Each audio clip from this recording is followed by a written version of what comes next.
Hey VCers, thanks for dropping into my channel once again. Tony here, Tony's LPs are us. First of all, thanks everyone for all the subscriptions. If you haven't subscribed, please hit that red button if it's on there or however you do it on your screen or your phone. Today I'm going to talk about a record that I was excited about when I initially heard it was going to be released.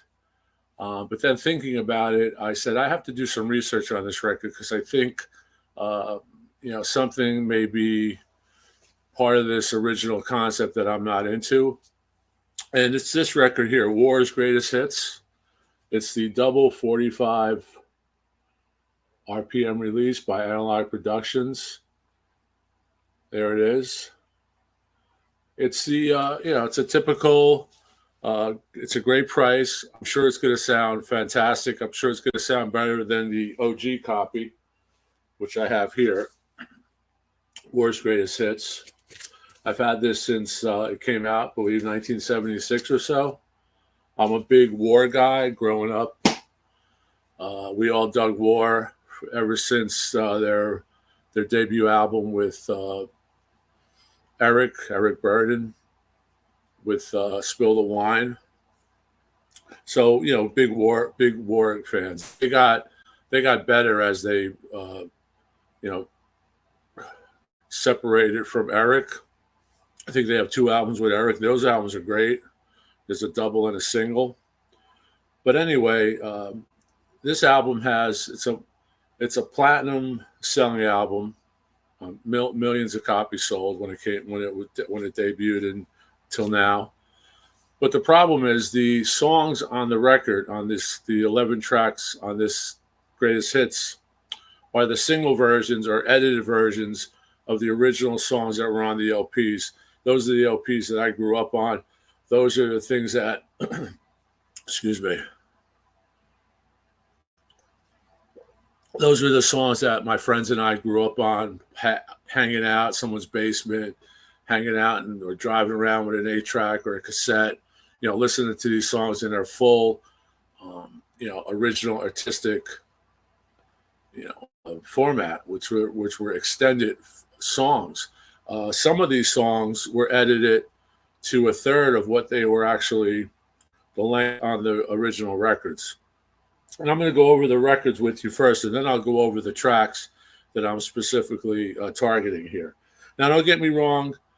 You may think I love this record. I don't care. I want to get it the best sounding possible, and that's going to be this Analogue Productions double 45 RPM.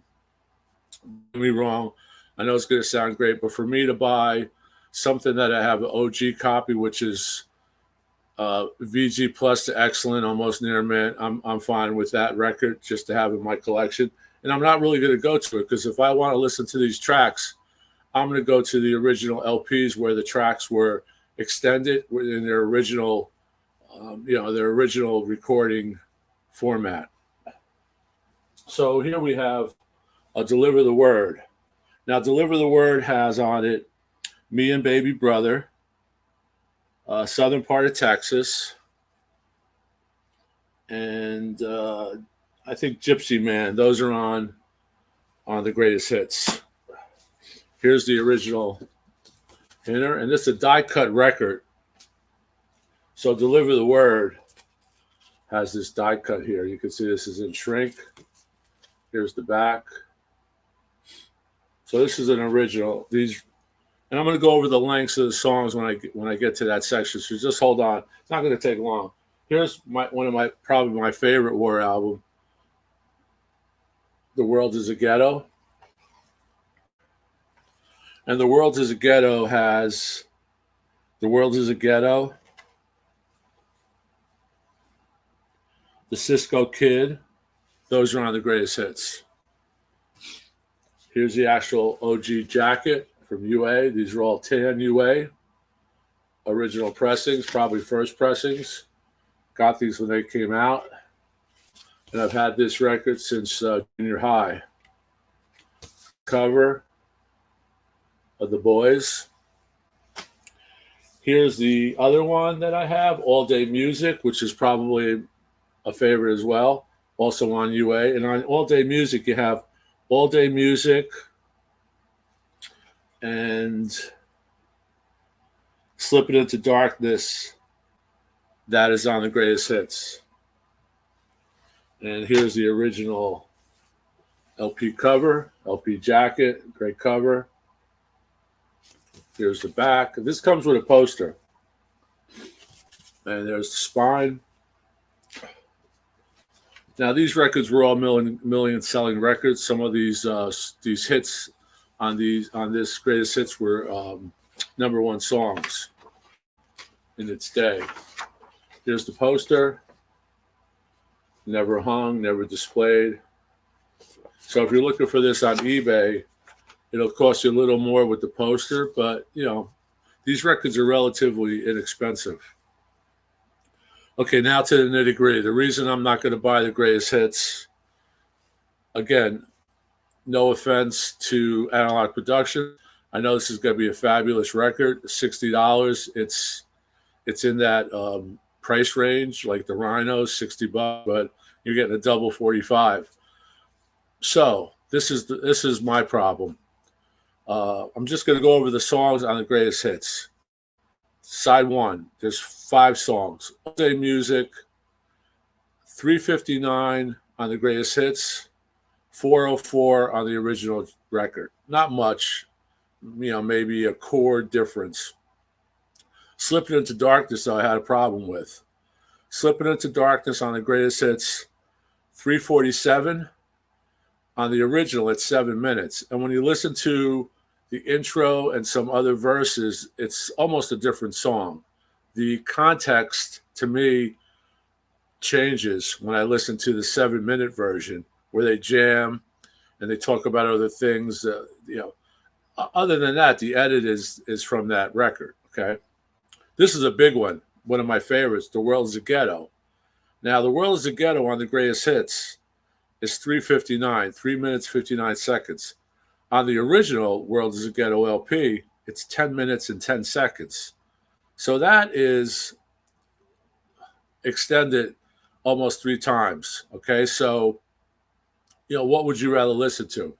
If you're an audiophile and you're spending thousands and thousands of dollars on your system, let alone $60 on a record that you probably already have in your collection, the greatest hits of more, what are you going to listen to? Are you going to listen to The World's a Ghetto, the 359 single version that they played on AM radio, or do you want to get into it at night with a drink and hanging out and grooving? 10:10. That's me. Cisco Kid, 347 on the greatest hits, 435 on its original record. Gypsy Man is a big one. Gypsy Man has a great jam in it. 523 on the greatest hits, 1135 on its original pressing. So you do the math. You count those seconds off, you have another record basically. Now side 2, Me and Baby Brother, 330. It's exactly the same on the record. They use the same edit, same sing edit. Southern Part of Texas, which I'm not really one of my favorites, but I dig it. 335 or 355 on the greatest hits, 622 or 623 on the original record. Why Can't We Be Friends? 349, it's the same on the record. Low Rider, 311, same on the album. Summer, 638, I believe it's similar to the album. So that's my reasoning. Nothing to do with Analogue Productions, nothing to do with what you want to do with your money. You want to get this because you're collecting war. You want the best sounding war record you could find. This is probably going to be it. This Analogue Productions double 45. But my question to Analogue Productions is, do The World is a Ghetto, do All Day Music, do these on 45 RPM double. These would be fantastic. So, that's my little, segment today. It's not a big deal. Like I said, it's just my opinion. I'm sure they've been selling these like hotcakes because I was excited about it. And then I was talking to a buddy and I'm thinking, I think those are edited. I think I know at least All Day Music and The World's a Ghetto is a long jam. So I went back and I did the research. I listened to All Day Music the other night. I actually did a segment on it. It's a great record to listen to in the dark. It's just groovy. It has a lot of vibe to it. It's emotional. It's just they're just note for note. It's just a perfect album. And I like personally the original lengths, the original songs as they were released on the original album. So that's it. Like I said, it's just my opinion. You do what you want, but I'm not gonna pick it up this time for $60 because, like I said, I have a great OG original, and I have the original records, which are my go-to records anyway. I'm not really gonna play the greatest hits, too often at this point. So that's it. Thanks again. Please subscribe. Please support the channel. We really appreciate it. And I'll see you later. I hope you enjoy this segment. And again, which is really important, let me know what you think about this. Are you interested in the edited versions, or does it matter to you? Or like me, would you rather have Analogue Productions or MoFi put out the original records, reissue those on really quiet vinyl, 45 RPM? Please let me know, and I really appreciate it. So keep rocking, and we'll see you soon. Thank you, Tony, signing out. Bye-bye.